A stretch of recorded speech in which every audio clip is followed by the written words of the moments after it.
లూకాసు వార్త 15వ అధ్యాయంలోని ఈ 3 ఉపమానాల గురించి మనం చూస్తూ ఉన్నాము. గడిచినటువంటి ఈ వారంలో మనం లాస్ట్ సండే ఈ 2 ఉపమానాలు చూసాం.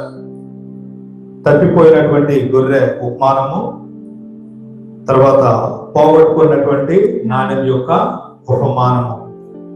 ఈ 2 ఉపమానాల యొక్క ప్రత్యేకత చాలా శ్రేష్టమైనది.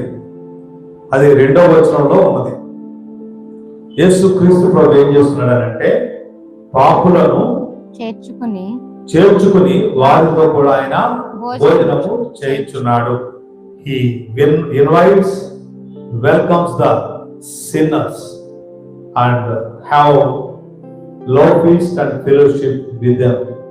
వారిని ఆహ్వానిస్తున్నాడు, చేర్చుకుంటున్నాడు, సహవాసం చేస్తూ వారితో కూడా ఏం చేస్తున్నాడంట, విందు చేస్తూ ఉన్నాడు. అనగా యేసుక్రీస్తు తండ్రి అయిన దేవుని యొక్క హృదయాన్ని మనకు బయలుపరుస్తున్నాడు. దేవుని యొక్క హృదయము పడిపోయినటువంటి పతనమైనటువంటి మనిషిని ఎంతగా ప్రేమిస్తుందో, ఎంతగా వారి పట్ల జాలి కలిగి ఉన్నదో ప్రభువైన యేసుక్రీస్తు వారి మధ్య, అంటే మన మధ్య, మనలాంటి వారి మధ్య దేవుని హృదయాన్ని ఏం చేస్తున్నాడు, పట్టబయలు చేస్తున్నాడు, ప్రత్యక్షపరుస్తూ ఉన్నాడు. అంటే దేవుడు ఎంతో ప్రేమ కలిగి ఉన్నాడు, ఆయన ఎంతో క్షమాగుణం కలిగి ఉన్నాడు, ఆయన ఎంతో జాలి పడుతున్నాడు, ఆయన మిమ్మల్ని ఆహ్వానిస్తున్నాడు, క్షమించడానికి సిద్ధ మనసు కలిగి ఉన్నాడు. మీరు వచ్చి మారు మనసు పొందండి, మీరు దేవుని యొక్క సన్నిధికి రండి అని దేవుడు ఏం చేస్తున్నాడు అని అంటే ఆహ్వానాన్ని ఇస్తున్నాడు అన్నమాట.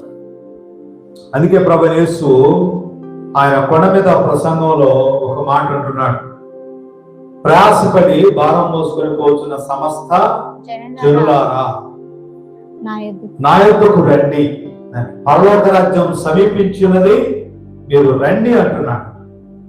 ఆయన యొక్క ఆహ్వానం ఏంటంటే, మీరు చాలా భారం మోస్తున్నారు, చాలా ప్రయాసపడుతున్నారు. ఆ ప్రయాస భౌతిక పరమైనది కాదు, లోక సంబంధమైనది కాదు, జీవన సంబంధమైనది అసలే కాదు. దానికి కావాల్సినటువంటి రిసోర్సెస్ దేవుడు అన్ని అనుగ్రహించాడు ఈ భూమి మీద. మనకి మానసికంగా భారాన్ని తీసివేసుకోవడానికి, శారీరక భారాన్ని తీసివేయడానికి, జీవన సంబంధమైనటువంటి ఒడిదుడుకులను అధిగమించడానికి, సుఖంగా సౌఖ్యంగా ఉండడానికి కావలసిన సమకూర్పు అంతా దేవుడు ఈ సృష్టిలో ఉంచాడు, మన చుట్టూ ఉంచాడు. అటువంటి వ్యవస్థలను దేవుడు సిద్ధపరిచి ఇచ్చాడు. కానీ ఇక్కడ ప్రభువైన యేసుక్రీస్తు మనకిస్తున్నటువంటి ఆహ్వానం ఏంటంటే, అది మనుషులు ఎవరు తీయజాలన్నటువంటి భారం, అది ఎటువంటి వ్యవస్థ కూడా మనకు ఇవ్వలేనటువంటి సమాధానాన్ని, శాంతిని, సమకూర్పుని దేవుడు ఇవ్వాలనుకుంటున్నాడు. అదే ఏంటంటే పరలోక సంతోషము, పరలోక ఆనందము. అది దేవుని సన్నిధిలో ఉండే ఆనందం. ఆనందాన్ని ప్రతి ఒక్కరికి ఇవ్వాలనుకుంటున్నాడు. అందుకే ప్రభువైన యేసుక్రీస్తు ఏం చేస్తున్నాడు, అందరినీ ఆహ్వానిస్తా ఉన్నాడు. ఆయన అందరినీ మారు మనసు పొందడానికి, పాపము నుంచి పశ్చాత్తాపం పొందడానికి ఆయన ప్రతి ఒక్క పాపిని పశ్చాత్తాపానికై పిలుపునిస్తున్నాడు. యేసుక్రీస్తు పాపుల్ని ప్రేమిస్తున్నాడు, పాపుల్ని పిలుస్తున్నాడు. ఆయన పాపులతో స్నేహం చేయడానికి ఇష్టం కలిగి ఉన్నాడు. కారణం ఏంటంటే పాపులను మారు మనసు పొందడానికి, పశ్చాత్తాపానికి ఆయన పిలుస్తున్నాడు. అయితే ఈ లోకంలో కొంతమంది పాపులు ఉన్నారా? కొన్ని కేటగిరీస్ వారే పాపులా, కొన్ని వర్గాల వారే పాపులా అంటే బైబిల్ పరిశుద్ధ లేఖనం, పరిశుద్ధ గ్రంథం ఆ రీతిగా చెప్పట్లేదు. బైబిల్ ఏ రీతిగా చెప్తుందనంటే, లోకములో అందరూ పాపం చేసిన వారే, మనుషులందరూ పడిపోయిన పాతనమైనటువంటి ప్రాచీన పురుషుడైనటువంటి ఆది మానవుని యొక్క స్వభావంతో నింపబడిన వారు. అది ఏ స్వభావం అంటే, మొదటి మనిషి ఆడాం. ఆడాం అంటే ఫస్ట్ పర్సన్. పతనమైనటువంటి ఆ మనిషి స్వభావాన్ని, జెనెటికల్ గా, ఫిజికల్ లైఫ్ గా, భౌతిక జీవంగా ప్రతి మనిషి పొందుకుంటున్నాడు, నింపుకుంటున్నాడు. తర్వాత తన యొక్క తరానికి కూడా అది ఇస్తున్నాడు, అది సంక్రమిస్తుంది. కాబట్టి ఏ మనిషి కూడా నేను షరీఫ్ని, నేను నీతిమంతుడిని, నాలో ఏ తప్పిదం లేదు, నేను ఏ పాపం చేయలేదు అని చెప్పడానికి యోగ్యుడు కాదు. దమ్ము కూడా లేదన్నమాట. ఎవరు చెప్పజాలరు అది. ఎందుకంటే ప్రతి మనిషికి తన అంతరాత్మకు తెలుసు తను ఎంత పాపో, తను ఎంత దుర్మార్గుడో, తన మాటల్లో, ఆ తలంపుల్లో, తన జీవితంలో, తన యొక్క జీవన విధానం అంతట్లో మనిషి ఎంత పడిపోయినటువంటి దౌర్భాగ్య స్థితిలో జీవిస్తున్నాడో, ఎటువంటి పతనమైన వ్యవస్థలో తను ఉన్నాడో ప్రతి మనిషికి తెలుసు. అందుకే మనిషి కాదనలేనటువంటి సత్యం బైబిల్ చెబుతుంది. అందరూ పాపము చేశారు, పాపం చేసి దేవుడు అనుగ్రహించు మహిమను పొందుకోలేకపోతున్నాడు. నీతిమంతుడు లేడు, ఒక్కడును లేడు. దేవుడు నీతిమంతుడిగా తీర్చిన వాడే నీతిమంతుడు. దేవుని యొక్క రక్తమందు కడగబడి, దేవుని యొక్క నామము ద్వారా, ఆయన రక్తము ద్వారా, ఆత్మ ద్వారా క్షమించబడిన వారే నీతిమంతులు. దేవుని ఒక వాక్యం ఎంతో స్పష్టంగా సెలవిస్తా ఉంది. కాబట్టి ప్రభువైన యేసుక్రీస్తు ఏం చేస్తున్నాడంటే మనల్ని ప్రేమించి ఆయన ఆహ్వానాన్ని ఇస్తా ఉన్నాడు. ప్రభువైన యేసుక్రీస్తు ఈ లోకంలో చేస్తున్నటువంటి ఉన్నతమైన పరిచర్య, నాడు ఆయన భౌతిక దేహమందు యెరూషలేములో ఆయన 33.5 సంవత్సరాలు జీవించి చేసిన పరిచర్య, నేడు ఆత్మ ద్వారా చేస్తున్నటువంటి పరిచర్య ఏంటనంటే నశించుచున్న దాన్ని వెదకి ప్రభువైన యేసుక్రీస్తు రక్షిస్తున్నాడు. ఏం చేస్తున్నాడు? వెదకి రక్షిస్తున్నాడు. ఎందుకనంటే మనం నిత్యత్వాన్ని పోగొట్టుకోకూడదని, నిత్య నాశనానికి వెళ్ళిపోకూడదని ఆయన అపారమైనటువంటి ప్రేమ కలిగిన వాడుగా, ప్రేమించే మంచి తండ్రిగా ప్రభువైన యేసుక్రీస్తు ఉన్నాడు. ఇక్కడ ఈ ఉపమానం ద్వారా లూకా సువార్త 15లో మనం నేర్చుకున్న విషయం అదే. ఈ 3 ఉపమానాల్లో కూడా మనం చూసినప్పుడు అక్కడ తప్పిపోయిన గొర్రెను చూస్తున్నాం మొదటి ఉపమానంలో. రెండవ ఉపమానంలో పోగొట్టుకున్నటువంటి నాణెమును చూస్తున్నాం. తప్పిపోయినటువంటి గొర్రె మరి దాని మూర్ఖత్వం చేత, బుద్ధి లేనటువంటి తన ఆలోచన చేత అది మార్గంలో నుంచి తప్పిపోయింది, కాపరత్వంలో నుంచి తప్పిపోయింది. అయితే యజమానుడు కాపరి ఎంతో ప్రేమతో, ఎంతో బాధ్యతతో దాన్ని కనిపెట్టి దాన్ని తీసుకుని రావాలని ప్రయాసపడ్డాడు. దాన్ని కనుగొని భుజాల మీద ఎత్తుకుని ఎంతో ఆనందంతో, సంతోషంతో తన ఇంటి వారిని, స్నేహితులను, అందరినీ, తోటి వారిని పిలిచి సంతోషిస్తున్నాడు అని అంట. రెండవ ఉపమానంలో కూడా మనం చూస్తూ వచ్చాం. ఈ పోగొట్టుకున్నటువంటి ఆ నాణ్యం కొరకు ఆ స్త్రీ ఏం చేసిందనంటే ఒక దీపం వెలిగించి తను చీపిరి పట్టుకుని దీపముతో చూసుకుంటూ వీళ్ళంతా ఊడ్చి ఆ నాణ్యము ప్రయాసతో కనుగొంటుంది. ఇక్కడ ఆమె యొక్క ప్రయాసను చూస్తున్నాం. ఆ నాణ్యము కనుగొన్నప్పుడు ఏం చేసింది? తన ఇంటి వారిని, తోటి వారిని, స్నేహితులను పిలిచి తను కూడా ఎంతో సంతోషించినదిగా మనం ఇక్కడ చూస్తున్నాం.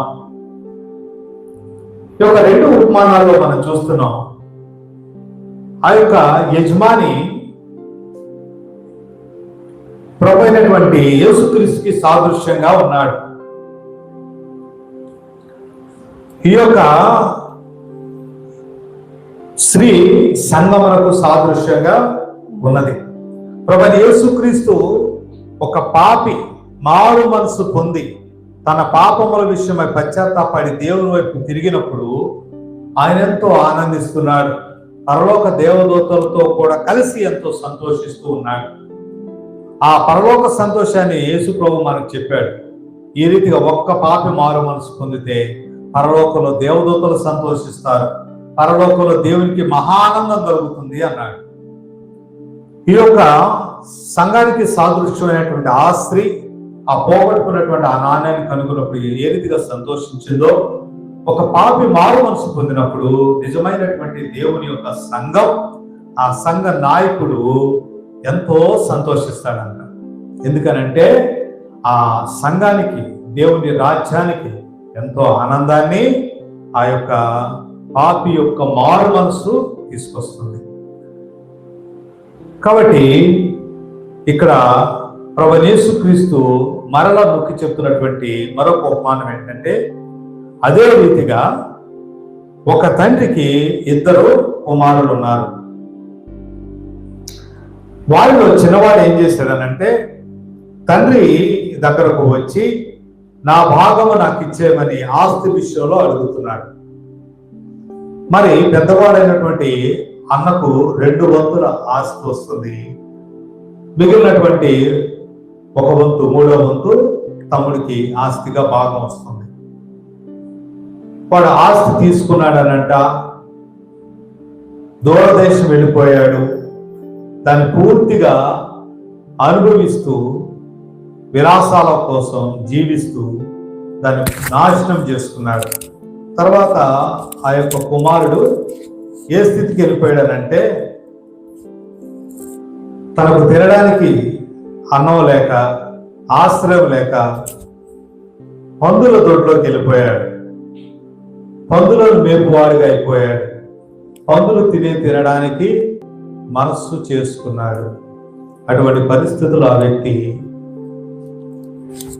హృదయమందు మారు మనసు పశ్చాత్తాపం ద్వారా తన తండ్రిని జ్ఞాపకం చేసుకున్నాడు.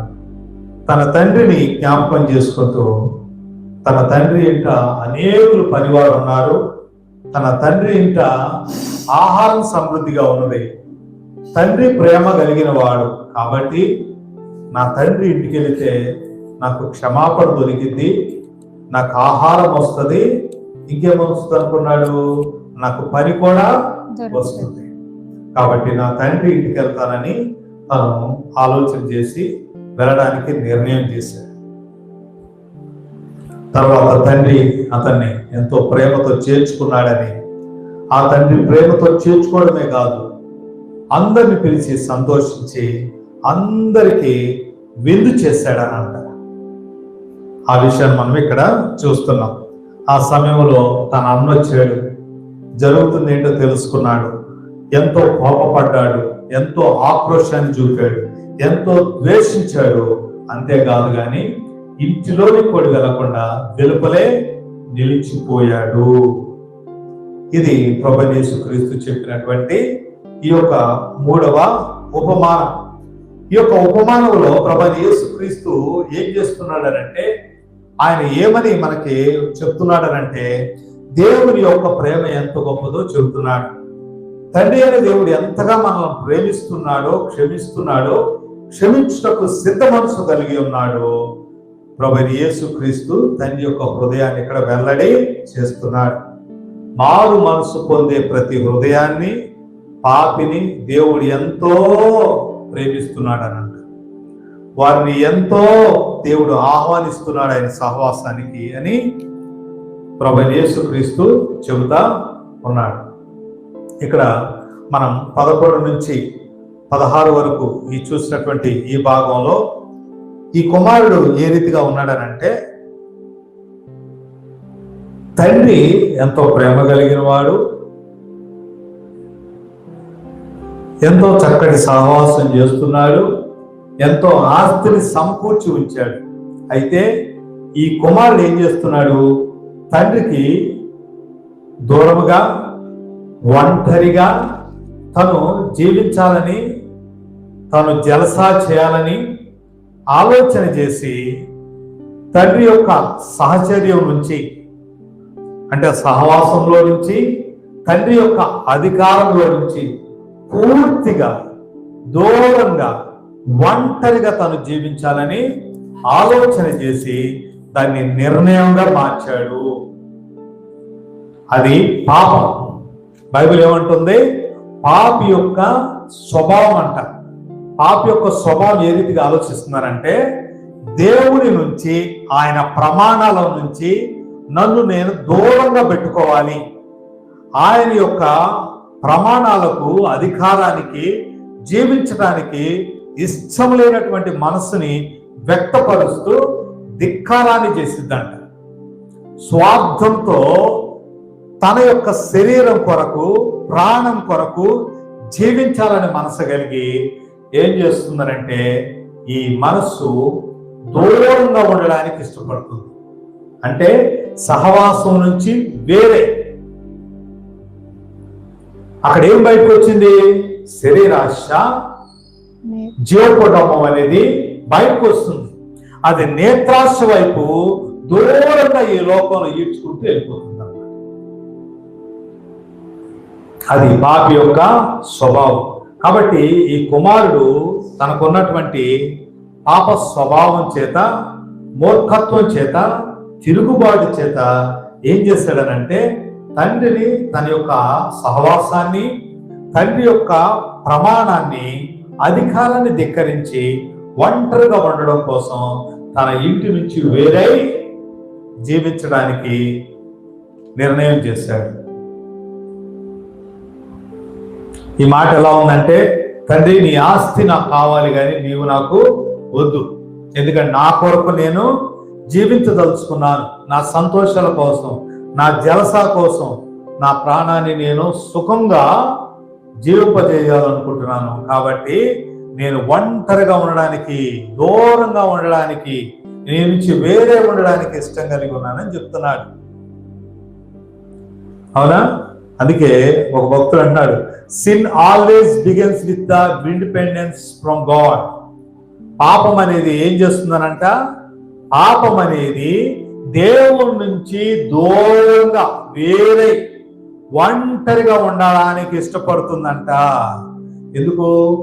పాపం ఎప్పుడు చేయగలుగుతాడు మనిషి అంటే చీకట్లో ఉన్నప్పుడు, ఒంటరిగా ఉన్నప్పుడు, మరెవరి సహవాసం తనకు లేనప్పుడు తను పాపాన్ని చేయగలుగుతాడు, ఆ పాపాన్ని ఆనందించగలుగుతాడు.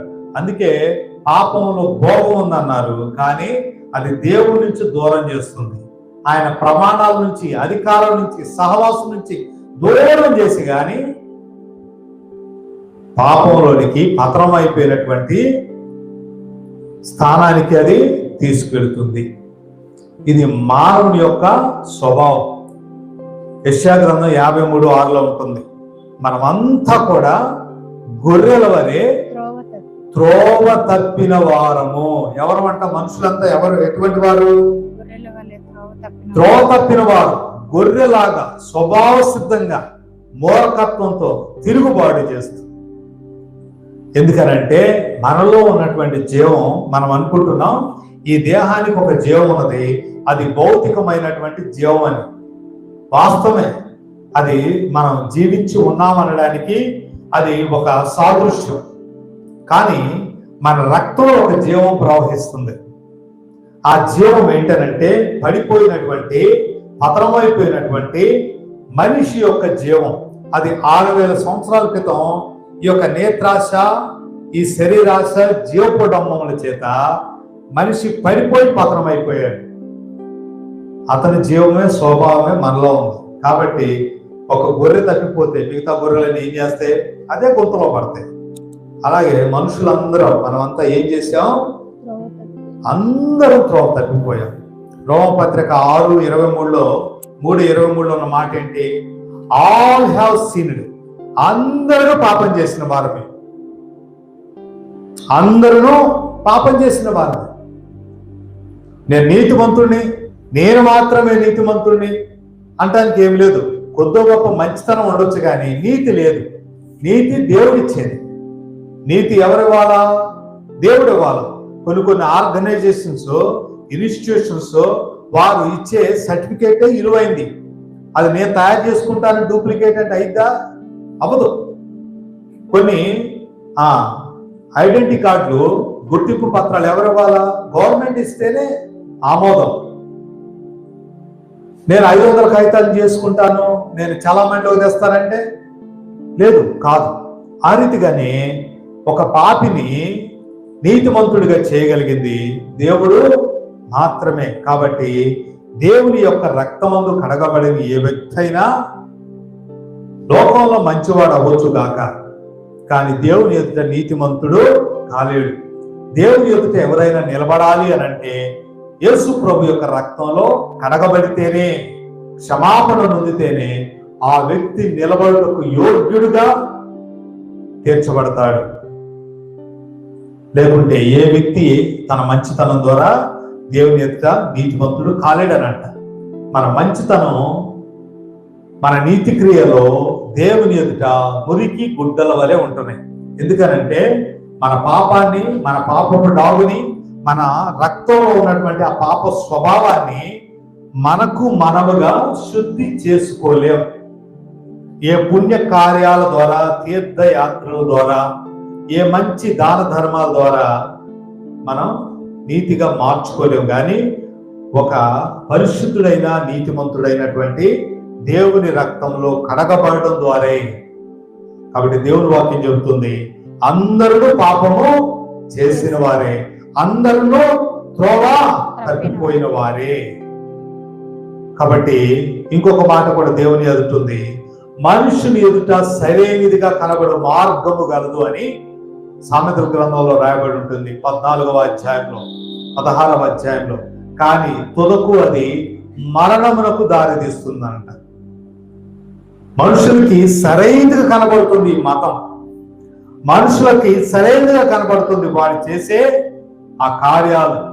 కానీ అవి ఎటు తీసుకెళ్తున్నాయంటే చివరకు నిజమైనటువంటి దేవుని యొక్క సహవాసానికి రాకపోతే, ఆయన రక్తమందు కడగబడకపోతే ఆ యొక్క గమ్యం ఎంతో దుఃఖకరంగా ఉంటుంది. ఆ పతనం ఎంతో వేదనకరంగా ఉంటుంది. కాబట్టి దేవుడు ఎంతో హెచ్చరికతో చెబుతా ఉన్నాడు, ఈ పాపం అనేది స్వతంత్రాన్ని ఇస్తుంది, భోగాన్ని ఇస్తుంది, సంతోషాన్ని ఇస్తుంది, కానీ దేవుడి నుంచి వేరు చేస్తుంది. అవునా? దేవుడి నుంచి వేరు చేస్తుంది, ఆయన సహవాసం నుంచి వేరు చేస్తుంది, నిత్య నాశనానికి, నరకానికి పాత్రులుగా చేస్తుంది. పాపం యొక్క దాసత్వం కింద, కాడి కింద ఉండేదానికి అదేం చేస్తుందంటే మనుషుల్ని దాసత్వంలోకి నెట్టివేస్తుందని అంటారు. సాతాను కూడా పాపం వలన వచ్చే శిక్ష గురించి మాట్లాడేవాడు. పాపం వలన ఎంత సంతోషం వస్తుందో చెప్తాడు, ఆ పాపంలో ఎంత భోగం ఉందో చెప్తాడు. కానీ ఆ పాపం వలన వచ్చే మరణం, ఆ పాపం వలన వచ్చే శిక్ష, ఆ పాపం వలన కలిగే వేదన, నరకం గురించి సాతానుడు ఎప్పుడు చెప్పడు. వాడు చెబితే మనిషి ఎందుకు పాపం చేస్తాడు? అందుకే పాపం ఎప్పుడు కూడా ఈ లోకంలో ఎలా ఉంటుందంటే రంగులతో, అది ఎంతో జిలుగులతో అది తలతలలాలు మెరుస్తూ ఉంటుంది. అవునా? వైన్ షాప్ చూడండి, అది అర్ధరాత్రి పూట వరకు కూడా ఎన్నో రంగులతో తలతల్లాడుతూ మెలమెలాడుతూ ఉంటాయి. ఆ బాటిల్ చూడండి, ఆ సిగరెట్లు చూడండి, ఆ తాగే పెట్టెలు చూడండి, అది ఏ రీతిగా ఉంటుంది. ఈ రీతిగా ఈ లోకంలో పాపం అనేది ఏదైనా సరే ఎంతో హంగులు ఆర్భాటాలతో ఉంటుంది. మనిషి ఏమనుకుంటాడంటే దాన్ని నేను అందిపుచ్చుకుంటున్నాను అనుకుంటున్నాడు, తనకున్న డబ్బుతో, స్థాయితో, అధికారంతో. దాన్ని నేను ఆనందిస్తున్నా, ఆస్వాదిస్తున్నా అనుకుంటాడు. దాంట్లో నిజంగానే ఆనందం ఉంది, ఆ భోగం ఉన్నది, సంతోషం ఉన్నది, అది దేహానికి, ప్రాణానికి ఎంతో సంతోషాన్ని ఇస్తుంది. కానీ ఎటువంటి వాడైనా సరే ఒకరోజు ఈ దేహాన్ని విడవాల. అవునా? ఎవరో ఈరోజు న్యూస్ లో వచ్చినటువంటి వేటివ్ న్యూస్ లో కామెంట్స్ నేను చూశాను. ఇలా అన్నారు, ఏంటి సల్మాన్ ఖాన్ ఇలా అయిపోయాడు, ఏమైనా రోగం వచ్చిందా, సల్మాన్ ఖాన్కి ఏదైనా జబ్బు వచ్చిందా, ఎందుకు ఇలా ఉన్నాడు అని. 62 సంవత్సరాలు 65 సంవత్సరాలు వస్తే ఇంకెలా ఉంటాడు? ఎప్పుడు కండల వీరులా అని ఉంటాడా? కండల వీరుడికి ఏమైంది అని అందరూ ఆలోచన. ఎప్పుడు బలవంతుడుగా ఉంటాడా? ఎప్పుడు కండలు తిరిగి ఉంటారా? అవునా? కాబట్టి శాశ్వతం కాదు. వాళ్ళు ఈ దేహంతో ఎన్నో వాళ్ళు జరిగించారు, ఎంతో ఆనందాన్ని చూశారు, కన్నులు చూడాలనుకుని చూశారు, దేహం అనుభవించాలనుకుని అనుభవించారు. అవునా? కానీ లోకాన్ని ఎడవాలి. అప్పుడు సాతాను చెప్పంది వాళ్ళు ఎదుర్కొంటారు. ఆ రోజు ఎవరు తప్పించుకోలేరు. మనమేమో ఈ భూ సంబంధమైనటువంటి భోగాలకి, సంతోషాలకి ఈ దేహాన్ని, ప్రాణాన్ని అర్పించేసుకుంటాం. దేవునికి దూరం అవుతాం, సహవాసానికి దూరం అవుతాం. ఆయన నీతిని, ఆయన ఉచితంగా ఇస్తున్నటువంటి ఆయన నీతిని, ఆయన మనకు అనుగ్రహించే పరిశుద్ధతను ఎంతో మనం దూరం చేసుకుంటూ జీవిస్తూ ఉన్నాం. అది మనకి ఎంతో మాత్రము క్షేమమైనది కాదు. ఈ కుమారుడు కూడా ఆలోచన చేసింది అదే. నేను నా తండ్రి నుంచి దూరం అయిపోవాలి, ఒంటరిగా ఉండాలి, స్వతంత్రుడిగా ఉండాలి. ఈ డబ్బులు తీసుకెళ్ళి, ఆస్తిని తీసుకెళ్ళి నేను ఆనందించాలా, సంతోషించాలా, నా స్నేహితులతో ఈ లోకంలో ఉన్నటువంటి భోగం అంతటిని అనుభవించాలా, ఈ లోకంలో అందాలన్నీ చూడాలనుకున్నాడు. తను జీవించే తండ్రి ఇంటిలో నుంచి, సహవాసంలో నుంచి, ఆనందంలో నుంచి బయటకు రావాలనుకున్నాడు. కానీ తండ్రి తనతో కూడా కుమారుడు ఉండడానికి, నివాసం చేయడానికి సమస్తాన్ని సమకూర్చాడు. అంటే ఆ కుమారుడికి నివసించడానికి బెస్ట్ సూటబుల్ ప్లేస్ ఏది? తండ్రి యొక్క ఇల్లు, తండ్రితో సహవాసం, తండ్రితో ఆనందించడం, తండ్రితో ఆస్తిని అనుభవించడం. That is the best environment, that is the best place, that is the very suitable place, that is the plentiful place. అంటే సమృద్ధి ఉన్న స్థలం.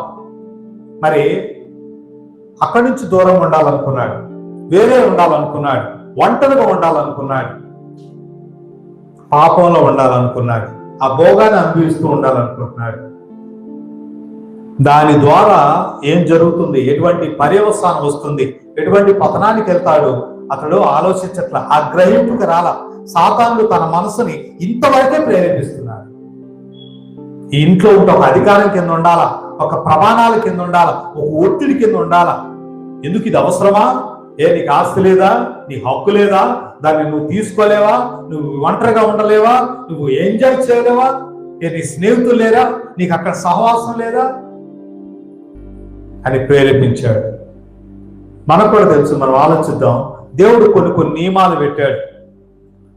పాము అనుకో, అది అడవిలో ఉంటే, అది చెట్లలో ఉంటే, తుప్పలో ఉంటే దానికి క్షేమం. జనారణ్యంలోకి వస్తే అది క్షేమం ఉంటుందా? దాన్ని చంపేస్తాం. కొన్ని జీవరాశుల్ని, సరీసృపాలు. అదే రీతిగా చేప అనేది నీటిలో ఉండడం కోసం దాన్ని డిజైన్ చేశాడు దేవుడు. దానికి అక్కడ మంచి వాతావరణాన్ని పెట్టాడు. అది ఒడ్డుకు వచ్చేసి, నేను భూమి మీద అమ్మ నేను ఒంటరిగా ఉన్నా, ఇప్పుడు నేను స్వతంత్రాలయ్యాను అనుకుంటే ఏం చేస్తుంది? చచ్చూరుకోడు. అలాగే మనిషి దేవుడితో సహవాసం ఉండడానికి నిర్మించబడ్డాడు. దేవుడు ఏమన్నాడు? ఆయన ఎంతో ప్రేమతో ఏమని ఆలోచన చేశాడు? మన స్వరూపమందు మన పోలిక చొప్పున నరుని చేయుదాం, మన సహవాసంలో తీసుకుందాం, మన పోలికలో చేసుకుందాం, మన స్వభావాన్ని అడిగిద్దాం, మనం వెళ్ళి వాడితో స్నేహం చేద్దాం అనుకున్నాడు దేవుడు. ఆదిలో దేవుడు ఏదేనులో ఆయన ప్రేమించి ఒక చక్కటి స్థలాన్ని వారికి ఏర్పాటు చేసి వాతావరణాన్ని చేంజ్ చేశాడు. వారితో సహవాసం చేయడం కోసం ఆయన ప్రతిరోజు వెళుతున్నాడు అన్నట్టు. ఎందుకు మనుషులు ఏర్పాటు చేసుకున్నాడు? సహవాసం చేయడం కోసం. ఆదాముని దేవుడు సృష్టించిన తర్వాత మొదటి రోజే పనిలోకి పంపాడా? లేదు. దేవుడు 6వ రోజు ఆదామును సృజించాడు. ఏం చేశాడనంటే, బాబు 7వ రోజురా, ఈ రోజు నువ్వు నాతో సహవాసంలో ఉండు. ప్రభా ఇది నా మొదటి రోజు కదా, నేను పనికెళ్ళి వస్తాను అని అంటే, లేదురా, నీ మొదటి రోజు నాతో సహవాసంలో ఉండాలా. దాన్ని నేను పరిశుద్ధపరిచాను, దాన్ని సహవాస దినం అన్నాను, దాన్ని పరిశుద్ధ దినం అన్నాను. నీవు నా సన్నిధిలో ఉండాలా, సహవాసం చేయాలి, నాతో విశ్రాంతిలో ఉండాలా. తర్వాత నువ్వు వెళ్ళి పని చేయి, అది నీకు మొదటి రోజు అవుతుంది అన్నాడు. అర్థమవుతుందా?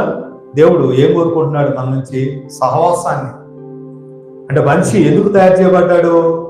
దేవుని సహవాసం ఉండడానికి. సర్వ సృష్టిలో మనిషికి కావాల్సినటువంటి జీవనానికి కావాల్సినటువంటి సమస్తాన్ని దేవుడు ఏర్పాటు చేసి అప్పుడు మనిషిని సృజించాడు. సృజించిన వెంటనే ఈ సృష్టి కోసం నేను చేశాను రా, దీన్ని అనుభవించడం కోసం నేను చేశాను, ఈ లోకంలోకి నువ్వు వెళ్ళు, దాన్ని అనుభవించు, ఏడు అని పంపలా. మొదట నాతో ఉండు, సహవాసం చేయి అన్నాడు. మన జ్ఞాపకం చేసుకోవాలి, మన అనుదినం కూడా దేవుని సహవాసంలో ఉండాలా. ప్రతిరోజు దేవుని సహవాసంలో ఉండాలా. వాక్యం చదవడం ద్వారా, ప్రార్థించడం ద్వారా, ప్రార్థనాత్మతో ఉండడం ద్వారా, దేవుని మీద ఆధారపడడం ద్వారా, దేవుని ఆశ్రయం చేసుకోవడం ద్వారా, మనం వింటున్న దాని అంతట్లో, మనం చేస్తున్న పని అంతట్లో, సమస్తంలో కూడా దేవుణ్ణి ఆధారం చేసుకుని ఆయన సహవాసంలో మనం ఉండాలా. దేవుణ్ణి ఆశ్రయం చేసుకున్నట్టుగా మనం ఆయన సహవాసంలో ఉండాలి. ఏ రీతిగా అయితే సూర్యుడి కింద మనిషి జీవిస్తున్నాడో ఆ రీతిగా మనిషి దేవుని యొక్క సహవాసంలో, ఆయన అధికారం కింద ప్రమాణాల్లో జీవించాలి. దానికోసం దేవుడు మనలను చేశాడు. అది అన్నటికీ మనం మర్చిపోకూడదు.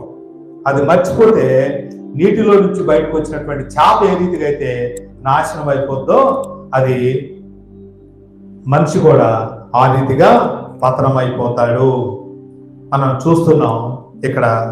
రెండవదిగా ఆ వ్యక్తి ఏం చేశాడనంట, పతనం అయిపోయాడు. ఆ వ్యక్తి ఏం చేశాడు, పతనం అయిపోయాడు. మనం 17వ వచనం నుంచి మనం గమనించినట్లయితే 16వ వచనంలో, వాడు పందులు తిను పొట్టుతో తన కడుపు నింపుకొని ఆశపడిన గాని ఎవడనూ వానికి ఏమీ ఇయ్యలేదు. ఎవడనూ వానికి ఏమీ ఇయ్యలేదు అంటే ఏ స్థితికి వచ్చాడో చూసారా? ఏ స్థితికి దిగజారిపోయాడో చూసాడా? ఎప్పుడు కూడా సాతాను మనకు లోకాన్ని చూపుతాడు, దాని ఆశలు చూపుతాడు, దానివల్ల వచ్చే సంతోష ఆనందాలు చూపుతాడు. దాంట్లో పాపంలో కూడా ఎంతో ఘోరం ఉందని చెప్తాడు. దానివల్ల వచ్చే పర్యవసానం, దుష్ఫలితాలు సాతాను చెప్పడు. దేవుడు ఎంత శిక్షిస్తాడు ఆ పాపాన్ని సాతాను ఎన్నటికీ చెప్పడు. అది అనుభవించిన వారు మాత్రమే దాని విషయంలో భయం కలిగి ఉంటారు. నాలాంటి వాడిని అడిగితే చెప్తాం, పాపం వలన వచ్చే శిక్ష, ఆ క్షోభ ఎంత బాధగా ఉంటుందో. ఒక కిడ్నీ స్టోన్ వచ్చినప్పుడు ఎంత బాధపడతామో, ఒక కడుపులో విపరీతమైన నొప్పి, అల్సర్ నొప్పి వచ్చినప్పుడు ఎంత బాధ ఉంటుందో, నిజమైనటువంటి నీతిమంతుడు పాపము, గత పాపములు జ్ఞాపకం చేసుకున్నప్పుడు అంతే రోధిస్తాడు. అతడు ప్రస్తుత జీవితంలో కూడా అనుకోకుండా ఏదైనా పాపం చేసినప్పుడు అతని దుఃఖం అంతకు ఏమాత్రం తక్కువగా ఉంటుంది. ఎందుకంటే పాపం అంత బాధ తెచ్చింది. పాపం వల్ల వచ్చే సుఖం కొంతే, కొన్ని నిమిషాలు, కొన్ని రోజులు. కానీ ఆ పాపం జ్ఞాపకం వచ్చినప్పుడల్లా ఆ వ్యక్తి ఏడవాలి. అవునా కాదా? పాప జ్ఞాపకం వచ్చినప్పుడు ఏమవుతుంది? మనసు మీద ఒక పాపపు గాయం అనేది, పాపపు మచ్చ అనేది వస్తుంది. మరలా పశ్చాత్తాపం ద్వారా దాన్ని కడిగి వేసుకోవాలి.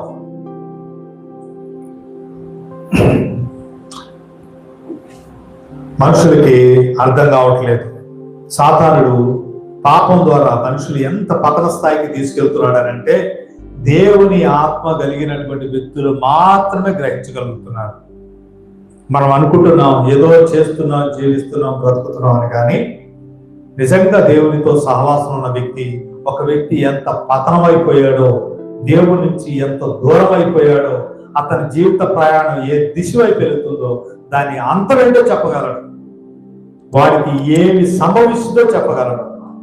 వాడు ఏం అనుభవిస్తాడో చెప్పగలడు. ఎంత కష్టం, ఎంత శ్రమ, వేదన వాడి నెత్తి మీదకి, జీవితంలోనికి, కుటుంబంలోనికి వచ్చిందో ఒక ఆత్మతో నింపబడిన వ్యక్తి మాత్రం చెప్పగలడు. అది తథ్యం, అలా జరిగింది. ఎందుకంటే దేవుని యొక్క ఆత్మ కలిగిన వాడు కాబట్టి, దేవుని మనసును ఎరిగిన వాడై దేవుడు చేయనిదంతయో అతడు చెప్పగలుగుతాడు. ఎందుకంటే అది ఒకరి జీవితంలో జరిగింది కాదు.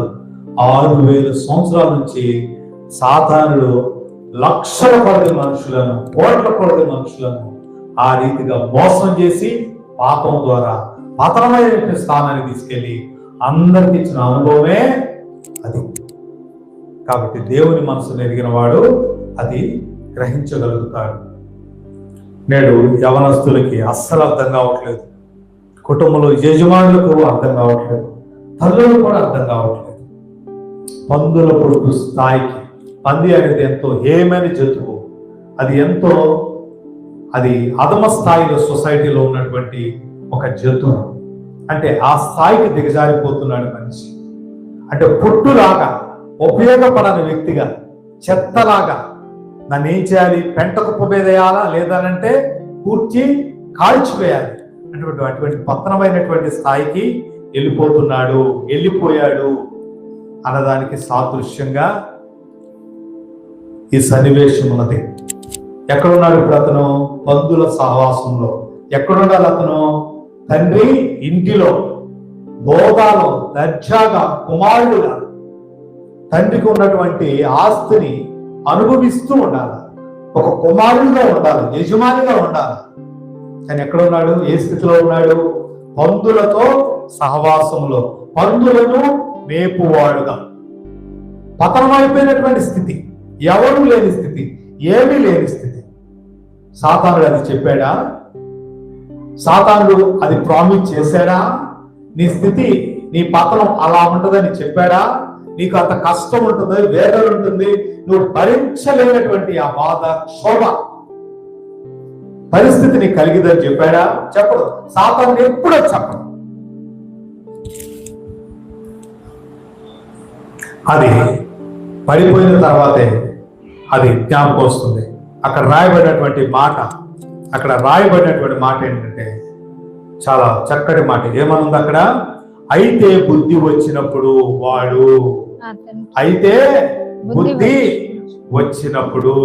ఏంటంట? అయితే బుద్ధి వచ్చినప్పుడు when he came to himself, వాడి గురించి వాడు తెలుసుకున్నాడు, వాడికి బుద్ధి వచ్చింది. ఇప్పుడు అసలు నేను ఎక్కడున్నా, నేను ఎక్కడ పడి ఉన్నాను, ఎటువంటి సహవాసంలో ఉన్నాను, నా స్థితి ఏమై ఉన్నది అనేది ఆలోచించ మొదలు పెట్టుకున్నాడు. అప్పుడు వాడికి జ్ఞానోదయం అయింది, వాడికి ఆలోచన పుట్టింది. వెంటనే వాని యొక్క హృదయం ఏం చేస్తున్నారంటే ఆలోచనలు పట్టాడు. ఏమనంటున్నాడు? వాని ఆలోచన ఏమై ఉన్నది చదువుదామా? నా తండ్రి యొద్ద ఎంతో మంది కూలివాండ్రకు అన్నము సమృద్ధిగా ఉన్నది, నేనైతే ఇక్కడ ఆకలితో చచ్చిపోతున్నాను. నేను లేచి నా తండ్రి యొద్దకు వెళ్ళి, తండ్రి, నేను పరలోకమునకును విరోధముగాను నీ ఎదుట పాపము చేసితిని, ఇక మీదట నీ కుమారుని అని పిలిపించుకొనుటకు యోగ్యులను కాను, నన్ను నీ కూలివానిలో ఒకరిగా పెట్టుకొనమని అతనితో చెప్పుదును అనుకుని లేచి తండ్రి యొద్దకు వచ్చెను. ఇది వాడు చేసినటువంటి ఒక చక్కటి ఆలోచన, తను చేసినటువంటి నిర్ణయం. అంతకుముందు ఒక ఆలోచన చేశాడు, అంతకుముందు ఒక నిర్ణయాన్ని చేశాడు. ఆ ఆలోచన ఏంటి? నేను తండ్రి నుంచి వేరవ్వాలి, తండ్రికి దూరంగా ఉండాలి, నేను ఒంటరిగా ఉండాలి, నేను స్వతంత్రుడిగా ఉండాలి, నేను ఆనందించి నా ఆస్తిని అనుభవించాలి, ఈ లోకంలో ఉన్నటువంటి ఈ యొక్క సుఖాలను, ఈ యొక్క ఆనందాన్ని నేను అనుభవించాలి. అది పాపమైనా సరే దాంట్లో ఉన్న భోగాన్ని నేను పొందుకోవాలనుకున్నాను. నిర్ణయం చేశాడు, దూరం వెళ్ళిపోయాడు. కానీ ఇప్పుడు ఏం చేశాడంటే వాడికి బుద్ధి వచ్చినప్పుడు ఏమొచ్చిందంట? బుద్ధి వచ్చింది. ఇదే నిజంగా దేవుడు మనకు అనుగ్రహించాలి. ఏమనుగ్రహించాలా? బుద్ధి, తెలివి అనుగ్రహించాలి. ఒక ఎడ్యుకేషనలిస్ట్ కూడా ఈ రీతిగా యూట్యూబ్ లో మాట్లాడుతున్నాడు. డాక్టర్ సతీష్ గారు, IRSC. ఆయన ఎంతో చక్కగా తల్లిదండ్రులను, స్టూడెంట్స్ ని, వ్యవస్థలను ఆయన హెచ్చరిస్తూ ఉంటాడు, ఆలోచన చెప్తాడు. ఆయనకున్నటువంటి జ్ఞానం చేత ఎంతో అనర్గళంగా వక్తగా మాట్లాడతాడు. ఆయన అంటున్నాడు, నేను చెప్పే విషయాలు గ్రహించలేకపోతున్నారు, విద్యార్థులు మీరు గ్రహించలేకపోతున్నారు, తల్లిదండ్రులు మీరు గ్రహించలేకపోతున్నారు. నేను దేవుడు ఒకటే కోరుకుంటున్నా, మీకు బుద్ధి రావాలని కోరుకుంటున్నా, మీకు తెలివి రావాలని కోరుకుంటున్నా. అది వస్తే కనీసం సరిగా ఆలోచన చేయగలుగుతారేమోనని, నేను చెప్పేది మాలాంటి చెప్పేది గ్రహించగలుగుతారేమోనని, సరిగా నిర్ణయాలు చేయగలుగుతారని.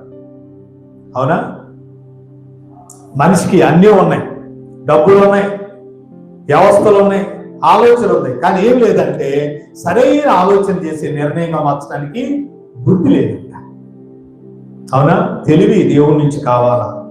అందుకే దేవుడు ఎంతో కనికరం కలిగిన వాడుగా ఆయన ఏమో చేస్తున్నాడు అంటే తన కొరకు ఎవరైతే ప్రార్థన చేస్తూ తెలివి కొరకు వివేచన కొరకు ప్రార్థిస్తున్నారో వారందరికీ ఆయన ఎంతో సమృద్ధిగా తెలివిని జ్ఞానాన్ని ఇస్తున్నాడు. ఇక్కడ మనం చదివిన రీతిగా ఈ యవనస్తుడు ఏం చేస్తున్నాడంటే, ఐ హావ్ సిన్డ్, నేను పాపం చేశాను. I am a unworthy person, నేను అయోగ్యుడైనటువంటి ఒక కుమారుణ్ణి. ఐ విల్ రిటర్న్, నేను నా తండ్రి ఇంటికి వెళ్ళిపోతాను. బుద్ధి వచ్చినప్పుడు ఎంతో శ్రేష్టమైన ఆలోచన చేసి తను తాను ఏం చేస్తున్నాడంటే తను పూర్తిగా తండ్రికి అప్పగించుకోవడానికి సిద్ధమైపోయాడు. అటువంటి సిద్ధపాటు మనకి కావాలి. అటువంటి నూతనమైనటువంటి హృదయం మనకు కావాలి. దావీదు హృదయ పశ్చాత్తాప కీర్తన ఎంతో శ్రేష్టంగా ఉంటుంది. 51వ కీర్తనలో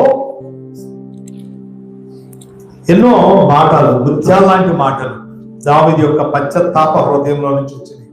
అది అనేక తరాలలో జీవించినటువంటి మానవాళికి దేవుని వైపుకి వారు ఆకర్షించబడ్డానికి, వారు హృదయం మారు మనసు పొందేదానికి, నిజంగా దేవుని చేత నీతిమంతులుగా మరలా వారు తీర్చబడి దేవుడు ఇచ్చినటువంటి స్థితి స్థాయిని పొందుకునేదానికి కారణమైనటువంటి కీర్తన 17. విరిగిన మనస్సే దేవునికి ఇష్టమైన బలులు. దేవా, విరిగి నలిగిన హృదయం నీవు అలక్ష్యము చేయవు. దేవుడు ఏం కోరుకుంటున్నాడు? మన విరిగిన మనస్సు, నలిగిన హృదయం దేవుడు కోరుతున్నాడు అని అంట. మన విరిగినటువంటి హృదయం దేవుడికి కావాలి.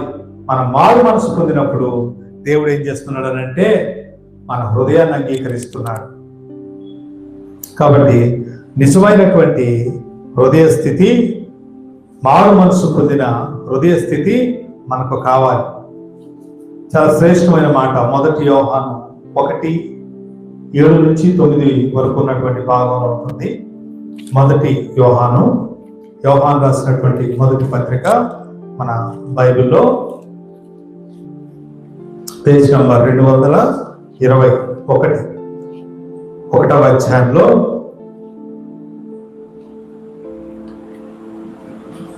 9వ వచనం చదువుతున్నాను.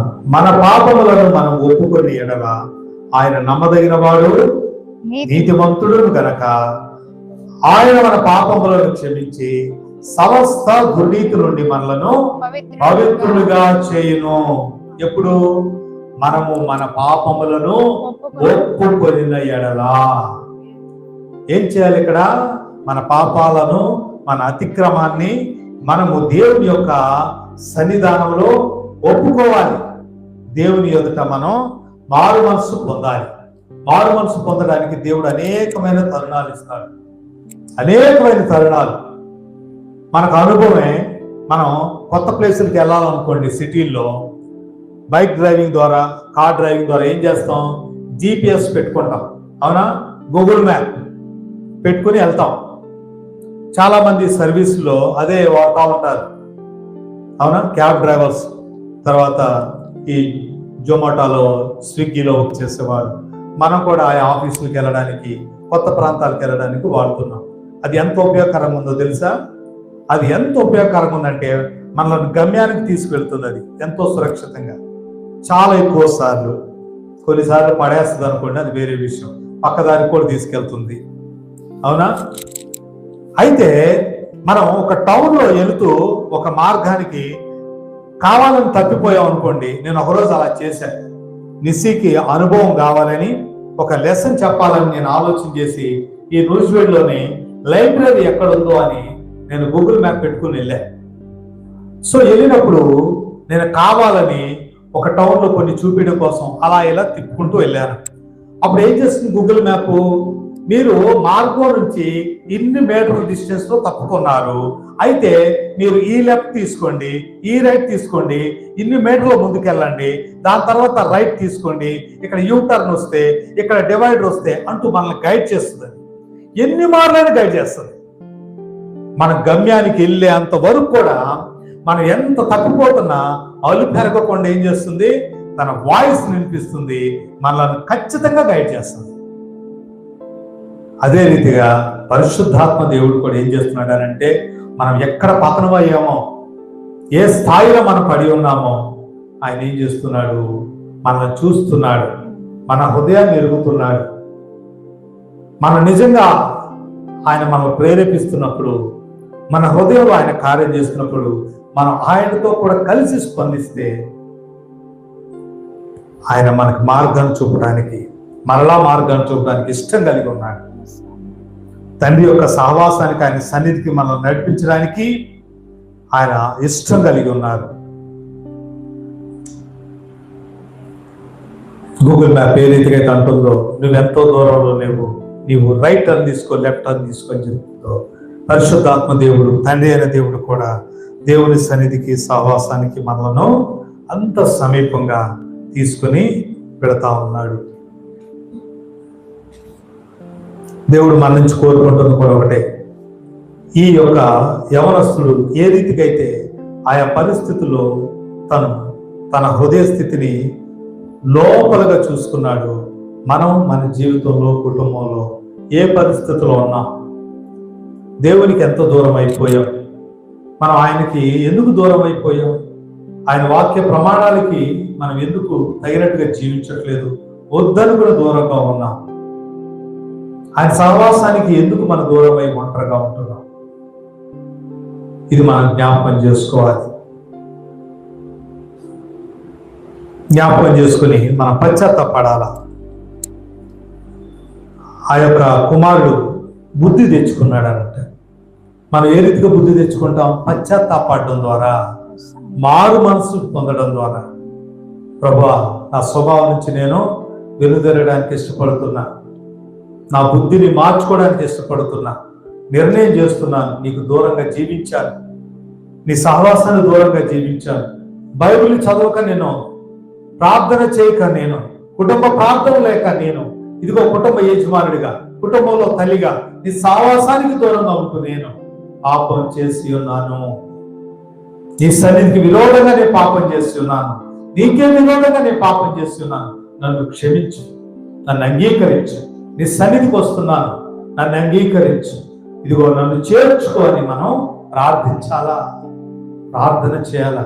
అలాగ గనక మనం పశ్చాత్తాపడకపోతే, యథార్థంగా మనం పశ్చాత్తాపడకపోతే బుద్ధి రాదు, మారు మనసు రాదు. మారు మనసు లేని హృదయాన్ని దేవుడు ఎప్పుడు అంగీకరించడు. నిజమైన పశ్చాత్తాపం లేని హృదయాన్ని దేవుడు ఎప్పుడు అంగీకరించడు. దేవుడు దేన్ని చూస్తున్నాడు? మన క్రియలు చూస్తున్నాడా? కాదు, హృదయాన్ని చూస్తున్నాడు. విరిగిన నలిగిన హృదయం కావాలి ఆయన, విరిగి నలిగిన హృదయము కావాలి. ఆ వ్యక్తి ఏమన్నాడు తెలుసా? నాకు చాలా ఇష్టమైనటువంటి మాట. నా యవన దినాల్లో నుంచి కూడా అతడు ఏమంటున్నాడంటే, తండ్రి, నేను నీకును పరలోకమునకును విరోధంగా నేను పాపము చేసి ఉన్నాను. O God the Father, I have sinned against you, your holy heaven. నీ పరిశుద్ధ ఆ పరలోకానికి, ఇదిగో నీ పరిశుద్ధ సన్నిధికి వ్యతిరేకంగా పాపం చేశానంటున్నాడు. అర్థమవుతుందా? నీవు నేను చేసే ప్రతి పాపం ఎవరికి విరోధంగా చేసినట్టు? నీకు విరోధంగా చేసినట్టు కాదు, నీ దేహానికి విరోధంగా చేసినట్టు కాదు. నీవు పరిశుద్ధుడైనటువంటి దేవునికి వ్యతిరేకంగా, విరోధంగా లేచి పాపం చేశావు. అర్థమవుతుందా? మొబైల్లో చూడదానివన్నీ చూస్తున్నాం, చేయకూడదవన్నీ చూస్తున్నాం, వినకూడదన్నీ వింటున్నాం, వెళ్ళకూడని స్థలానికి వెళ్తున్నాం, సహవాసం చేయకూడని స్థలంలో ఉండి సహవాసం చేస్తున్నాం. అది ఎవరు చూడలేదు, ఎవరు వినలేదని అనుకుంటున్నాం, కానీ దేవుడు చూస్తున్నాడు, దేవుడు వింటున్నాడు. దేవుడి యొక్క దేవతలు చూస్తున్నాయి, దేవుని సన్నిధిని వెంబడిస్తుంది. అయితే దేవుడు ఎంతో బాధపడుతున్నాడు, ఎంతో దుఃఖపడుతున్నాడు. ఎందుకు? నువ్వు చేస్తున్న పాపాన్ని బట్టి, నీవు మాట్లాడుతున్న మాటలను బట్టి, నీవు కూర్చున్న సహవాసం బట్టి, నీవు నడుస్తున్న ఆ యొక్క సహవాసం బట్టి ఆయన అదంతా చూస్తున్నాడు అన్నమాట. కారణం ఏంటంటే, మనిషిగా మనం చేసే ప్రతి పాపం ఎవరికి విరోధంగా చేస్తుందనంట? దేవునికి విరోధంగా చేస్తుందనంట. ఆయన పరలోకానికి విరోధంగా చేస్తుంది. ఈ భూమి మీద దేవుడు 2000 సంవత్సరాల క్రితం నజరేయుడైనటువంటి యేసుని ఆయన ప్రభువుగా రక్షకుడిగా లేవనెత్తి ఆయన యొక్క ఆత్మను ఈ లోకానికి పెంతుకోస్తు దినాన తీసుకురావడం ద్వారా ఆయన రాజ్యాన్ని ఆరంభించాడు. అదే పరలోక రాజ్యం. ఆ రోజు ఇనాగరేట్ చేయబడింది, ఆ రోజు ఆరంభించింది. అది మేడగదిలో 120 మందితో ఆరంభించింది. అది చేతి సహాయం లేకుండా తీయబడినటువంటి రాయి అని అంట. అది దానియేలుకు వచ్చినటువంటి దర్శనం. నెబుకద్నెజరు అనే ఒక రాజుకి వచ్చిన దర్శనం, దాని భావాన్ని దానియేలు చెప్పాడు. అది 3 రాజ్యాలను తుత్తినీలుగా చేసినటువంటి ఒక రాయి. అది మహా గొప్పదైనటువంటి సామ్రాజ్యాలను కూల్చినటువంటి రాయి. ఆ రాయి ప్రభువైన యేసుక్రీస్తు. ఆయన రాజ్యమే ఈ పరలోక రాజ్యం. అది నేడు కంటికి కనపడకుండా దాన్ని పొందిన వారే అనుభవిస్తున్నారు. అదే ఆయన నిజమైనటువంటి సంఘం. ఆ సంఘంలోని సహవాసం అంటే మనం చేస్తున్నటువంటి పాపం ఎవరికి వ్యతిరేకం చేశావు? దేవుని రాజ్యానికి, ఆయన సహవాసానికి, సంఘానికి వ్యతిరేకంగా చేశావు. అందుకే పూర్వ దినాలు ఎవరైనా పాపం చేస్తే సంఘం నుంచి బయటకు వెలివేసేవాళ్ళు. సంఘం నుంచి దూరంగా వాడు పశ్చాత్తాపం ద్వారా మారు మనసు పొందేంత వరకు వాడిని సంఘంలోకి రానిచ్చేవాడు కాదు. ఎందుకని 10 పళ్ళ మధ్యలో ఒకటి పాడైపోయినటువంటి కుళ్ళిపోయినటువంటి కొండలు అనుకో ఏం చేస్తుంది? మిగిలిన అన్నిట్లు కూడా పాడు చేస్తుంది. అందుకే పాపం అంత పతనం అయిపోయిందని, పాడైపోయిందని దూరంగా ఉంచాలి. దేవుని వాక్యం చెబుతుంది, నువ్వు నేను చేసే ప్రతి పాపం కూడా పరలోకం చూస్తుంది, పరలోక ప్రభుత్వం గమనిస్తుంది. అవునా? మనం అనుకుంటున్నాం అది ఎవరు చూడలేదని, కానీ దేవుడు చూస్తున్నాడు, దేవుడు దాన్ని గమనిస్తున్నాడు. అరే మనకు అర్థమే కావట్లేదు. మనం ఈరోజు ఇంటర్నెట్ ఎంత అనుభవిస్తున్నాం, ఎంత స్పీడ్, 5G 6G 7G వచ్చేసింది. ఎంత స్పీడ్ యుగం. అసలు విధ్వంసం జరిగింది అంటారు రానున్న దినాల్లో. అది ఎలా పనిచేస్తుందో అర్థం కావట్లేదు, కానీ మనం ఏం చేస్తున్నాం? ఎక్స్పీరియన్స్ చేస్తున్నాం, దాన్ని అనుభవిస్తున్నాం ఈరోజు. ఈ యొక్క ఇంటర్నెట్ అనేది, ఈ యొక్క నెట్వర్క్ అనేది ఇంతలా పనిచేస్తూ ఉంటే అసలు మనం ఒకప్పుడు చూడలేని ఇప్పుడు ఎంతో స్పష్టంగా క్లారిటీతో చూస్తున్నాం. అన్లిమిటెడ్ ఇంటర్నెట్ డేటా మనం రాత్రులు నిద్రపోకుండా వాడుకోగలిగినంత వస్తుంది. మరి దేవుడు ఆయన రికార్డ్ చేయలేడా? ఆయన చూడలేడా? మనిషికే ఇంత ఆలోచన వివేచన నుంచి ఇంత కనిపెడితే, ఇంత రికార్డ్ చేస్తే ఆ పరలోకం నుంచి దేవుడు చూడలేడా? అవునా? మనిషికి కనిపెట్టినటువంటి ఈ యొక్క మెగాపిక్సెల్ ఎంత? మహా అయితే 420 మెగాపిక్సెల్. అది అంత మించేవి లేదే. కానీ దేవుని మెగాపిక్సెల్ ఎంత? అది ఇన్ఫైనైట్. ఈ రోజు మహావిశ్వాంతరిని మనిషి టెలిస్కోప్ ద్వారా చూడగలిగాడు అని అంటే అది ఎంత చూడగలుగుతున్నాడు? ఈ యొక్క హోల్ యూనివర్స్ లో 10%. ఇంకా దాన్ని వెనకాల ఎంత ఉందో గ్రహించి ఊహించగలిగి చెప్తే 30% అంటారు. అంటే మనిషి యొక్క కన్ను గాని, వాడు కనుగొన్న పరికరం గాని గ్రహించలేని విశ్వం 70% ఉంది. మరి ఆ విశ్వాన్ని సృష్టించేవాడు ఈ దేవుడు అనేవాడు. ఆయన ఎంత చూడగలుగుతాడు కదా? పాపం పట్టిస్తుంది. నీ చెప్పే మాట ఏంటి? పాపం పట్టిస్తుంది. ఎక్కడ తల్లిదండ్రులు దూరంగా ఉండొచ్చు, బాధ్యత కలిగిన వాళ్ళు దూరంగా ఉండొచ్చు, ఎక్కడైనా దూరంగా ఉండొచ్చు. ఎవరితో కూర్చున్నావు, ఎప్పుడు కూర్చున్నావు, ఏం చేసావు, ఏం మాట్లాడు, అదంతా రికార్డెడ్. బైబిల్లో యెషయా గ్రంథంలో, ఇర్మియా గ్రంథంలో కొన్ని మాటలు ఉంటాయి. ఎన్నో భయంకరమైనటువంటి హృదయాన్ని బద్దలగొట్టే మాట్లాడి దేవుని వాక్యం అంటుంది, ఇదిగో నీ పాపం నుంచి నువ్వు ఎలా తప్పించుకుంటావు? దేవుని మందిరంలో నీ పాపం అనేది ఇదిగో బలిపీఠం దగ్గర అది లిఖించబడి ఉందనంట. ఆయన తన గోడల మీద రాసించాడంట నీ పాపాన్ని. తర్వాత అంటాడు, ఆకాశము ఇదిగో నీ పాపాన్ని దాచి ఉంచుది అన్నాడు. ఆయన ఇనప కంఠముతో మన హృదయం మీదే మన పాపాన్ని రాసించుతాడంట. ఇనప కంఠము, ఇనప pen, iron pen, ball pen కాదు చెడిపోయడానికి, ఐరన్ పెన్తో. అంటే మన హృదయమే రికార్డర్. ఏమి ఆలోచన చేస్తుందో, ఏమి తలంపులు చేస్తుందో, పక్కల మీద పడుకుని మొబైల్లో చూస్తూ ఇంకేదైనా మాట్లాడుతూ అదంతా కూడా హృదయము రికార్డ్ చేయడానికి మనలో ఒక ఇన్బిల్ట్ రికార్డర్ దేవుడు పెట్టాడు. మనమే ఫోన్లో ఏం వాడుతున్నాం, ఎంత రికార్డర్ వాడుతున్నాం. దేవుడు మనలో రికార్డర్ పెట్టలేడా? మనలో సృష్టించుకున్నాడు, మనలో పెట్టలేడా? తప్పించుకోలేడు. మనకు కావాల్సింది ఏంటంటే బుద్ధి కావాలి, బుద్ధి రావాలి. అప్పుడే మనకేమొస్తుంది? మారు మనసు వస్తుంది. మనం ఏ స్థాయిలో ఉన్నాం, పతనం అయిపోయిన స్థాయిలో మన జ్ఞాపకం చేసుకుని ఆ తప్పిపోయినటువంటి ఆ కుమారుడికి వచ్చినటువంటి ఆ బుద్ధిని బట్టి అతడు చేసిన ప్రార్థన మనం చేయగలుగుతాం. ఏమని? తండ్రి, నేను నీకు విరోధంగా పాపం చేశాను, నీ పరిశుద్ధ పరలోకానికి విరోధంగా నేను పాపం చేశాను, నన్ను క్షమించు, నన్ను అంగీకరించు, నన్ను నీ సహవాసంలోనికి తీసుకుని రా. మరి తండ్రి ఎంత మంచోడు, ఎంత జాలి కలిగిన వాడు, ఎంత క్షమా హృదయం కలిగిన వాడు అంటే వెంటనే ఆయన ఏం చేశాడనంటే లేచి తన కుమారుని కలుసుకోవడానికి పరిగెత్తి మెడ మీద పడి ముద్దు పెట్టుకున్నాడంట.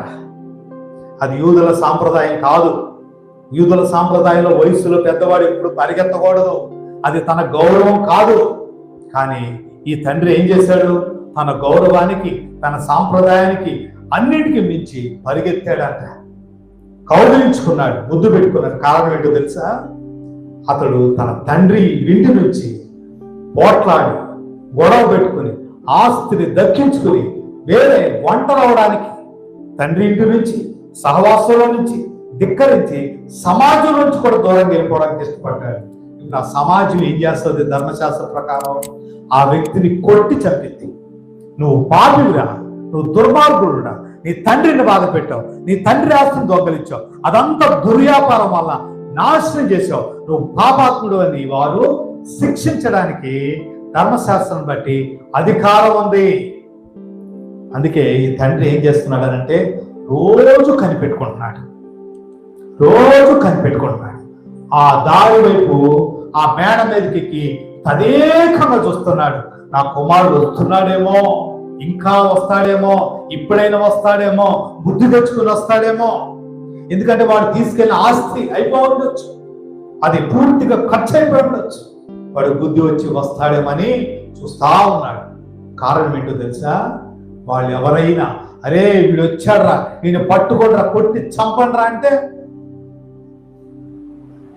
సమాజం అంతా ఒకటై ప్రమాణం చేస్తే ఏం చేయలేదు. అప్పుడున్న నియమం ఏంటో తెలుసా? ఎవరైనా సమాజంలో పెద్దవాళ్ళ వాళ్ళేసి గబా గబా ఆ కుమారుని కనుగొని వీడే రావాడు అని చెప్పేసి వీడిని శిక్షించాలి. ధర్మశాస్త్రానికి విరోధం వీడు పాపం చేశాడనంటే వెంటనే కొండ తీసుకొచ్చి వాళ్ళు బద్దలు చేస్తాడంట. అంటే వీడి జీవితాన్ని కూడా సర్వనాశనం చేయండి, వీడి జీవితాన్ని పూర్తిగా నాశనం చేయండి, వీడిని చావగొట్టనని అర్థం. అందుకే తండ్రి ఏం చేశాడు? రోజు కనిపెట్టుకుంటున్నాడు. ఎక్కడ సమాజంలోని వాళ్ళు ముందు వాడిని చూసి వాటిని పట్టుకుని చావగొడతారు అని ఈ తండ్రి చూస్తూ ఉన్నాడు. కాబట్టి దూరముగా ఉండగానే, అక్కడ రాయబడిన మాట ఎంత చక్కగా ఉండదు చూసారా? అక్కడ రాయబడిన మాట ఎంత చక్కగా ఉంది. వాడు ఇంకనూ దూరంగా ఉన్నప్పుడు తండ్రి వాడిని చూచి కనికరపడి పరిగెత్తి ఏం చేశాడు? పరిగెత్తి దూరం ఉన్నప్పుడే గుర్తుపట్టాడు, పరిగెత్తి మెడ మీద పడ్డాడు, కౌగులించుకున్నాడు. అంటే తండ్రి ఏమంటున్నాడంటే ఈ నా కుమారుని నేను క్షమిస్తున్నా, క్షమించి నేను అంగీకరిస్తున్నా, చేర్చుకుంటున్నాను. కాబట్టి మీరెవరికి అధికారం లేదు. నేను క్షమించాను, తండ్రి క్షమిస్తే ఓకే, తండ్రి క్షమిస్తే ఓకే. అందరికి తండ్రి క్షమించడానికి ఇష్టపడ్డాడు, తండ్రి ఆహ్వానించడానికి ఇష్టపడ్డాడు. మనం కూడా ఇక్కడ జ్ఞాపకం చేసుకోవాలి. మనం అనుకుంటున్నాం పాపంలో కొంతకాలం ఉంటున్నాం, పర్వాలేదులే, తర్వాత వద్దాంలే అని. కానీ సాతాను ఎంత గురిపెట్టి చూస్తాడో తెలుసా? దురాత్మ శక్తులు ఎంత గురిపెట్టుకుని కనిపెట్టుకుని అది పతన స్థాయికి తీసుకెళ్ళడానికి, నాశనం చేయడానికి చూస్తాడో తెలుసా? దేవుని యొక్క హస్తము, ఆయన కృపగా మనకు కొంత దూరం అయిపోతే సాతాను పాములాగా దూరడానికి ఇష్టపడుతున్నాడు. ఇంకా కొంచెం దూరం అయితే సర్పంలాగా మన మీద పడి మనం చంపడానికి ఇష్టపడుతున్నాడు అనంట. ఇంకా సాతాను గురించి రాయబడిన మాట ఏంటి తెలుసా? వాడు గర్జించు సింహం వలె ఎవరిని మింగుదునా అని వాడు తిరుగులాడుచున్నాడంట. తిరుగులాడు అంటే ఏంటి? ఎవడు స్వప్రయోజనంతో, స్వార్థంతో వాడు పాపం చేయాలని దేవునికి దూరంగా ఉండడానికి ఇష్టపడుతున్నాడు, దేవుని సహవాసానికి ఉండడానికి ఇష్టపడుతున్నాడు, ఎవడు బైబిల్ చదవకుండా, ప్రార్థన చేయకుండా, దేవుని మందిరానికి రాకుండా దూరం ఉంటున్నాడు, వాళ్ళందరినీ కూడా నాశనం చేయడానికి, పాములాగా కాటేయడానికి చూస్తున్నాడు, ఘట సర్పంలాగా మృంగడానికి చూస్తున్నాడు, కొదమ సింహంలాగా వాళ్ళని పట్టి కొరికి నవిలి వాడిని మొత్తం సర్వనాశనం చేయడానికి చూస్తున్నాడు అనంట. ఒక మహారాజు అనంట 7 అంతస్తుల ఆ యొక్క అంతఃపురంలో ఉన్నాడనంట, ఎంతో కొండ మీద ఉన్నాడంట, ఎంతో భద్రతలో ఉన్నాడంట. అతను దాటి వెళ్ళాలంటే ఆ యొక్క కొండలు ఎక్కుతూ ఆ యొక్క మలుపుల్లో రక్షణ భటులు ఉంటారు, వాళ్ళందరూ దాటుకుని కానీ ఎవరైనా ఏం చేయాలి, అక్కడ ఉన్నంతకాలం ఎవరేం చేయలేరు. కానీ ఒకరోజు వాడి యొక్క శత్రువు ఏం చేశాడంటే వాడే కిందకి దిగి వచ్చేటట్టుగా పన్నాగం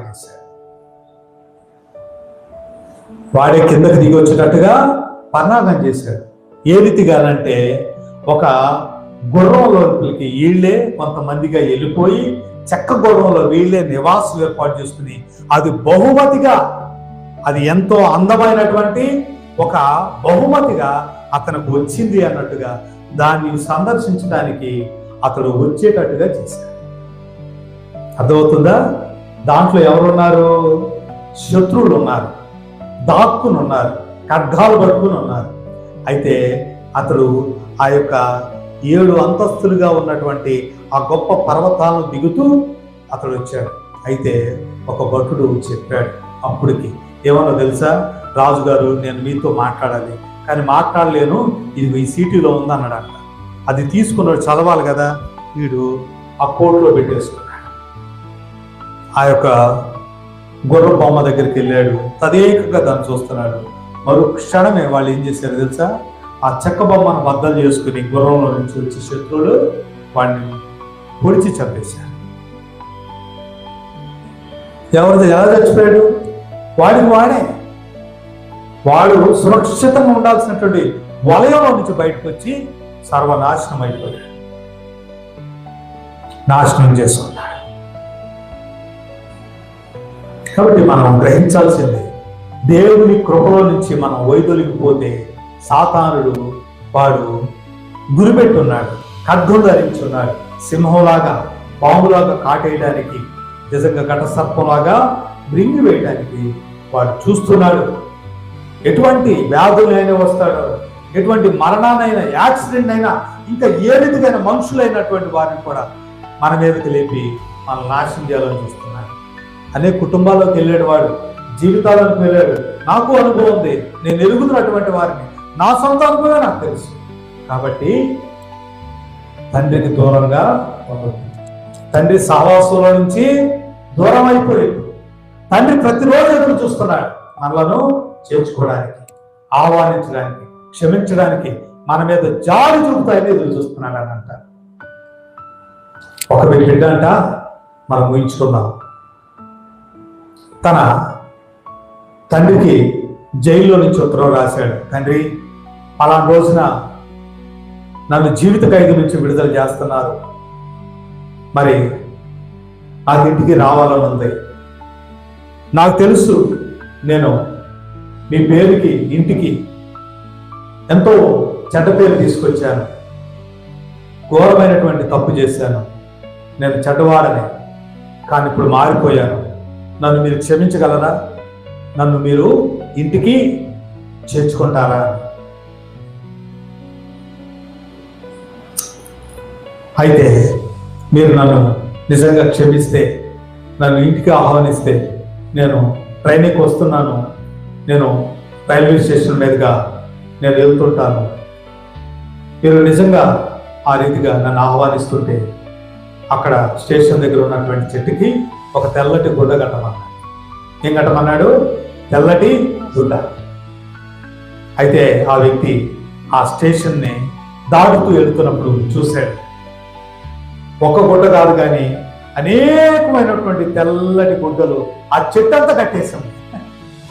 ఎందుకంటే తండ్రి ఒక్కడే కాదు, ఆ సమాజంలో ఉన్నవాళ్ళు, అవునా, ఆ సొసైటీలో, ఆ కాలనీలో ఉన్న వాళ్ళందరూ కూడా మేమంతా మిమ్మల్ని ఆహ్వానిస్తున్నాం, నువ్వు ఇంటికి ధైర్యంగా రావచ్చు, స్వచ్ఛతంగా రావచ్చు, మేమంతా నిన్ను ఆహ్వానిస్తున్నాం అని చెప్పేసి వాళ్ళు తెల్లటి గుడ్డలు ప్రతి ఒక్కరు స్వచ్ఛందంగా ప్రేమతో క్షమిస్తూ కట్టారంట.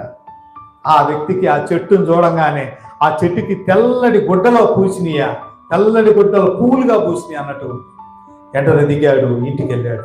వాళ్ళు ఎంతో సంతోషంగా ఆహ్వానించారు. ఆ రోజు ఎంతో పండగ వాతావరణం నెలకొంది. అక్కడ నేరస్తుడిగా వెళ్ళాడు ఆ ఇంటికి, లేదు, క్షమించబడినటువంటి కుమారుడిగా వెళ్ళాడు. ఎంతో హుందాతో వెళ్ళాడు, భయంతో వెళ్ళాల. అలాగే ఈ కుమారుడు కూడా చక్కటి పశ్చాత్తాపంతో వచ్చాడు. తండ్రి, నేను నీకును నీ ఇంటికి నీ పరలోకమునకు విరోధంగా నేను పాపము చేశాను, నన్ను నీవు క్షమించు. అంటే నా తండ్రి ఏం చేశాడంటే ఇంకా దూరంగా ఉన్నప్పుడే పరిగెత్తాడనంట, మెడ మీద పడి ముద్దు పెట్టుకున్నాడంట. అంతేకాదు, తను మాత్రం క్షమించడమే కాదు, తను చేసిన పని ఏంటనంటే ఆ కుమారుడు తన ఎదుట తన తప్పుని పాపాన్ని ఒప్పుకున్నప్పుడు వెంటనే ఆ తండ్రి అన్నాడు దాసులను చూసి, ప్రశస్త వస్త్రం తొలగాదండి, దీనికి కట్టండి, దీని చేతికి ఉంగరం పెట్టండి, పాదాలకు చెప్పులు తొలగించండి, ఇదిగో క్రొవ్వును దూర తెచ్చి వధించండి, మనమంతా తిని తృప్తి పొందుదము, మనంతా కూడా సంతోషిద్దాం అంటున్నాడు. అంటే పండగ చేసుకుందాం, పండగ వాతావరణాన్ని నెలకొల్పండి అన్నాడు. తండ్రి కూడా చేసింది అదే. నేడు మన పరలోకపు తండ్రి కూడా అది రీతిగానే మనందరినీ ఆహ్వానిస్తా ఉన్నాడు. ప్రభువైన యేసుక్రీస్తు ఇక్కడ 3 ఉపమానాల్లో ఒకటి మాత్రం సాదృశ్యంగా చెప్పాడు. అదేంటి? ఆ యొక్క తప్పిపోయినటువంటి గొర్రె దొరికినప్పుడు భుజాన్ని చేసుకున్నట్టు ఆ యొక్క కాపరి అందరిని పిలుచుకుని సంతోషించండి, నాతో కూడా సంతోషించండి, ఈ నా గొర్రె తప్పిపోయింది, మరలా నాకు ఇది దొరికినది, అందరూ సంతోషించండి అన్నాడు. ఆ నాణెమును పోగొట్టుకున్నటువంటి ఆ స్త్రీ, ఆమె దీపం వెలిగించి ఊడ్చి దాన్ని కనుగొని అందరిని పిలుచుకుని సంతోషించింది. అక్కడ రాయబడిన మాట ఈ రీతిగా, ఒక్క పాపి తాను మారు మనసు పొందితే పరలోకంలో దేవదూతలు దేవుడు కూడా ఎంతో సంతోషిస్తారని ప్రభువైన యేసుక్రీస్తు సెలవిచ్చాడు. ఇక్కడ పరలోకపు తండ్రికి సాదృశ్యంగా ఉన్న ఆ తండ్రిని చూస్తున్నాం. ఆ తండ్రి సంతోషించాడా లేదా? ఆనందించాడా లేదా? తను అందరిని కలుపుకుని ఎంతో సంతోష వాతావరణాన్ని అక్కడ నెలకొల్పాడు. అంటే మనం ప్రార్థన చేసుకుందాం. మనం ఏ రీతిగా ఉన్నాం? మారు మనసు అక్కర లేని ఆ 99 మంది వలె ఉన్నామా? మారు మనసు పొందడానికి దేవుడు అనుగ్రహించిన కృపను బట్టి మనం పశ్చాత్తాపడుతూ బుద్ధి తెచ్చుకున్నటువంటి ఆ యొక్క కుమారుని వలె మనం ఉన్నామా? మనం జ్ఞాపకం చేసుకుంటూ మనం మారు మనసు పొందుదాం. ప్రభు యొక్క సన్నిధానంలో మనం ఆలోచన చేద్దాం. ప్రభు, నన్ను క్షమించు, నా హృదయ స్థితిని క్షమించు. ఇదిగో నా కుటుంబం నీకు దూరం అయిపోయినది, నా కుటుంబం పతనమయ్యేటట్టు స్థాయికి వెళ్ళిపోయింది. ప్రభా, నా బిడ్డలు నీకు దూరం అయిపోయారయ్యా. ఇదిగో ఈ లోకంలో పతనమైపోయారు, ఈ లోకంలో, ఈ లోకపు ఆనందంలో, ఈ లోకపు భోగంలో సాతాను చేతికి చిక్కారు. సాతానుడు ఎంతో వారి పతనమైపోయినటువంటి స్థాయికి, ఇదిగో నీకు విరోధంగా పాపం చేసి శిక్షించబడే ఆ స్థాయికి తీసుకుంటున్నాడు. మమ్మలను క్షమించు అని ప్రార్థించు. ప్రభాను క్షమించు, ఆ యవనస్తుల వల్ల నేనున్నాను, నా హృదయ స్థితిలో దాన్ని క్షమించు అని మనం ప్రార్థన చేయాలి. యవనస్తులకు ప్రార్థించాలి. మనం ప్రార్థన చేద్దాం. మనం నిజంగా మారు మనసు పొందితే దేవుడు మనం అంగీకరిస్తున్నాడు. దేవుడికి మన మారు మనసు కావాలి. మనం విరిగిన నలిగిన హృదయాన్ని ఆయన చూస్తున్నాడు. మన ఫీలింగ్స్ కాదు, మన ఎమోషన్స్ ని కాదు, మన నిజ హృదయ స్థితి దేవుడు కోరుకున్నాడు. నిజముగా పశ్చాత్తాపడిన హృదయాన్ని దేవుడు అలక్ష్యము చేయడు. దేవుడు ఆ హృదయాన్ని మనిషిని దూరం పెట్టడు, కానీ ఆహ్వానిస్తున్నాడు.